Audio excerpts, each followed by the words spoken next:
Hello there. I just a few minutes back I finished the syllabus in my CFA Level I classroom program, and generally for me every season it's a day with kind of mixed feelings. On one front, there's a lot of satisfaction and happiness because you're able to finish things in time, and you know that your students are making progress. So I generally feel quite good about that. But at the same time, there's also, I tend to get very nervous because you know that the job is not done yet.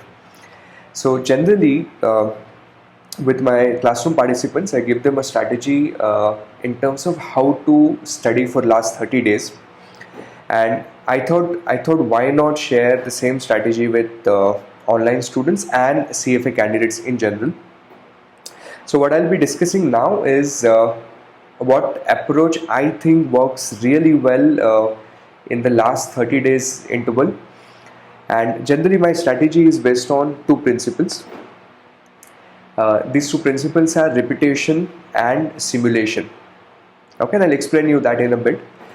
But think of it this way now. CFA exam has 10 large subjects. There is lots of data that you need to memorize, plenty of formulas, and there are plenty of concepts that you really need to get hold of. So your success on the exam is a function of two variables. Number one, how much of the concepts have you really internalized? And number two, how much of that stuff are you able to reproduce on the exam, because you should be able to remember whatever you've done so far. So generally this strategy takes care of both the aspects. So what do I mean by repetition?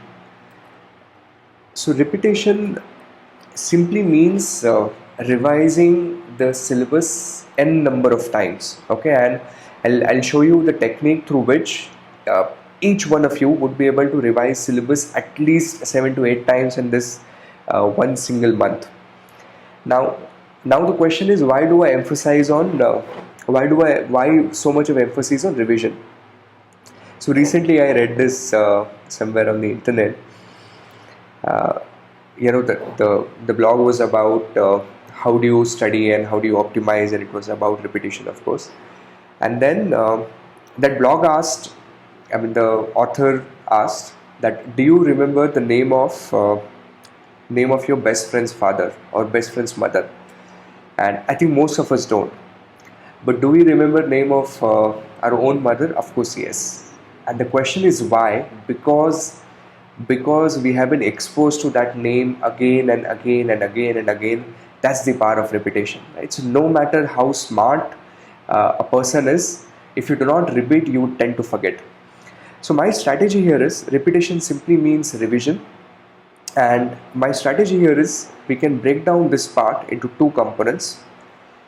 The first revision is going to be the passive, and passive revision to be replaced, or after passive revision there would be multiple layers of active revision, and maybe a day before the exam we could have another round of passive revision.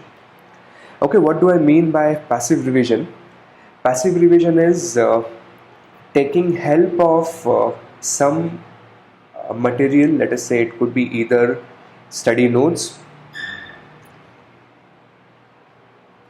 So taking help of some material or video lectures or anything, and reading through it carefully once.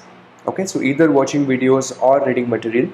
So with my classroom students this season, I would be doing their passive revision part with the help of the juice notes that we've recently developed. Now what we've done in these juice notes is essentially we've put in a lot of flow charts and a lot of fluorescent colors, so that you can remember using the pictorial memory that we have. So I'll just show you one of these notes. Fine, so I think I have notes on sampling and estimation here handy. And let's go and see what we have here in learning outcome J. Okay, just a quick sample of showing how the passive revision is going to be. So learning outcome J, either you take out these notes and you read them, or you watch a video that we would be preparing on these notes. Okay, so learning outcome J is about computation and interpretation of confidence interval. Now, some of the important points here. Number one, significance level is 1 minus confidence interval.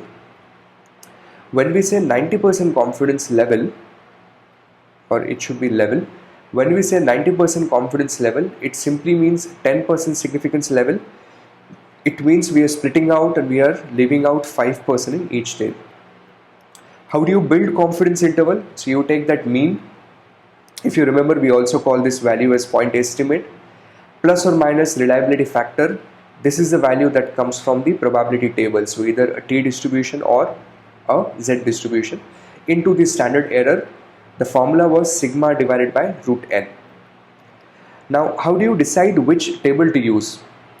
So that classification is done depending on whether we know the population variance, which means whether population sigma is given in the question or it is not given in the question. If it is given and it is following normal distribution, z. Non-normal, sample size more than 30, z. Less than 30, there is no parametric test available. Population variance unknown, so we have a sample standard deviation. Normal distribution t. Non-normal, sample size more than 30, t. Less than 30, no test available. Right? So this component would be referred to as your passive revision. So this is how, in this fashion, either you read through the whole juice notes, or I think the best strategy, keep the juice notes and the videos that we've recorded on these notes parallelly, and watch the videos and read through the notes carefully. Okay. Now, once you've done this, then your first layer of passive revision is done. And I think this exercise should take roughly about 20 to 30 hours of investment. So you figure out how many number of days you would want to assign to it. Maybe if you're investing about 3 to 4 hours a day, so we are looking at an investment of 7 to 8 days, right? But of course, in the last month, you're expected to put in more hours. So if you can finish this approximately in 5 days, then within 5 to 6 days, you've gone through the entire syllabus and you start feeling a little more confident. Once this is done, then we come on to the active revision. And I recommend that this revision could be done easily 4 to 5 times within the span of 30 days, right? So how do you do that? So CFA Institute provides a list of learning outcomes that I had. A list of learning outcomes, which is here. So I have a list of learning outcomes. What I would do is I would keep a printout of these learning outcomes handy. Okay. Now we are on the active revision, and the difference between passive and active is that here you are going to force yourself to remember what was there in the syllabus. For example, you take this list of learning outcomes and you read those learning outcomes, and you force yourself to remember the content of that learning outcome. For example, learning outcome J that we just did. Keep this list and read this. Calculate and interpret confidence interval. So the moment you read this, force yourself to remember, ask yourself, do I remember the formula of confidence interval, which was point estimate plus or minus in the bracket standard error into the critical value or reliability factor. Then if it's a known population variance, on the flowchart we were on the left hand side. If it was normal distribution, Z. If it was sample non-normal but sample more than 30, Z. Less than 30, no test. In the same fashion here, if you are able to remember this, then give this learning outcome a 1 star. A 1 star means something that you could remember very easily. Then read this. Issues regarding selection of appropriate sample size. Let's say you don't remember it. Give this a 3 star. Right? Then go back to the juice notes, read that component, and in this fashion, take list of all the learning outcomes, give them a star rating, and force yourself to remember each one of them. Now when you do this for the first time, it will take you some time. But when you do it for the second time, you would realize that your speed will improve substantially, because you would realize you don't need to spend much time on single star learning outcomes, right? What I did for my exams, if I was able to remember, let's say I had difficulty with learning outcome K earlier, but now I'm kind of comfortable. Now I've revised this a couple of times and I'm okay. So I would reduce that 3 star to 2 stars. Okay. And the beauty of doing this is that as you do this the first time, the second time, yeah. So beauty of this technique is that once you do it a couple of times, the next time you don't have to revise everything. Just revise the 3 star and 2 star learning outcomes, because you're already okay with the 1 star ones. So once you've done this, your multiple layers of active revision is done. I know candidates here in the classroom who've been able to revise the whole CFA Level 1 syllabus in 4 to 5 hours using this mechanism.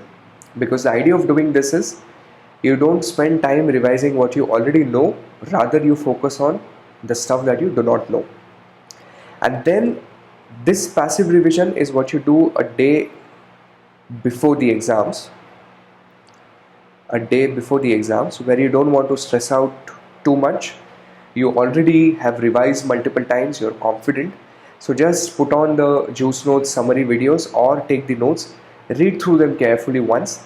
And the reason why you want to do that is so that next day in the morning you're very confident that you've gone through the whole syllabus once, right? So this is the repetition part. Now about the simulation.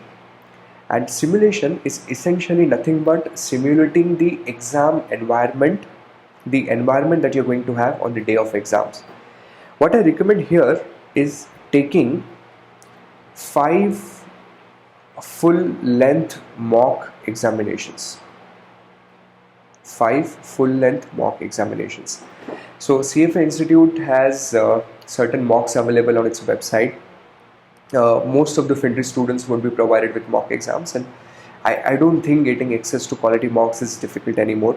So get access to 5 decent mock exams and sit through them and write them 9 to 12 and 2 to 5. Okay, exactly as if you're writing CFA exams. Maybe try to go into some library, some study rooms, sit in a professional environment and try to time yourself. The reason why you want to do that is it will give you an experience of how the CFA exam is going to be. So it's not only about remembering stuff, but it's also about handling that pressure for 6 hours. So this is something that's extremely important. Second thing that you do here is solve end of the chapter CFA curriculum questions. Okay, so CFA Level 1 curriculum has approximately 1400 to 1500 questions. I recommend that you do these questions at least 3 times. Okay, so again you use the same star rating mechanism, a single star, a double star and a triple star. So the ones that you are struggling with, give them more number of stars. Next time you revise them, only revise the difficult ones. Don't revise the ones that you already know. If you do these questions thrice and if you write 5 good length mocks with this type of revision, I think there is no chance that you would not be able to pass the examination.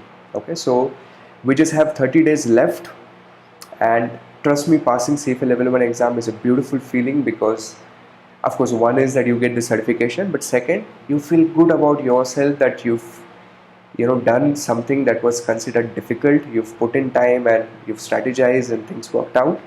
So repetition, simulation, it will do the job. If you have any further questions or doubts, or if you want me to help you build a plan, my direct email ID is utkarsh@fintreeindia.com. So just write me an email and I will be more than happy to help you out. So thank you very much. Wish you all the best, and I'm sure you're going to do good on the exams.